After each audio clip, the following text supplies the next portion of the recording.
Hey, good morning, church family. Hope you're having a great week. Hey, here's your midweek recharge for Exodus chapter 20. So, this past Sunday, we looked at Exodus 20, the halfway point of Exodus, the Ten Commandments. And we talked about how the Ten Commandments were, on the one hand, rules that God gave the Israelites in this kind of new community and under this new covenant to follow, to kind of keep them set apart, to be with Him, to be with the people that He had called them to be. And on the other hand, they were relationships that the Israelites needed to embrace. They were relationships with God their Father. As God started the whole dialogue, I am the Lord your God who brought you out of Egypt, who delivered you from slavery. And they also were setting the foundation for relationships that the Israelites were to have with one another in ways that they hadn't had to before.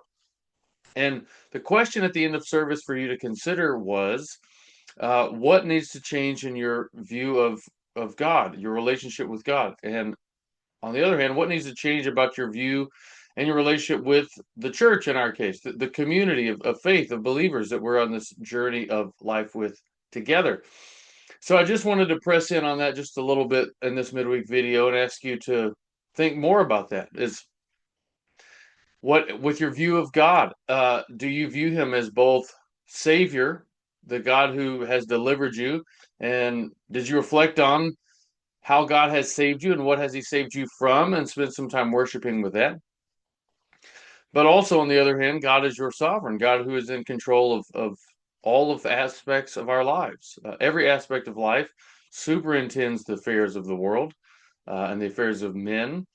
And just reflect on that and give up those areas of control that you continue to hold on to and just trust the Lord. You know, he may be parking you at Mount Sinai for a much longer time than you wanted or than you expected.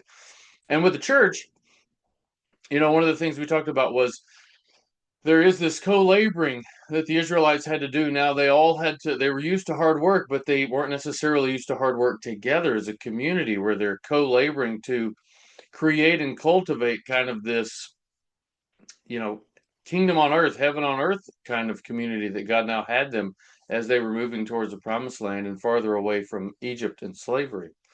Uh, are we co-laboring together to build something? Or are you part of this co-laboring? There's endless opportunity to serve one another and to serve those around us.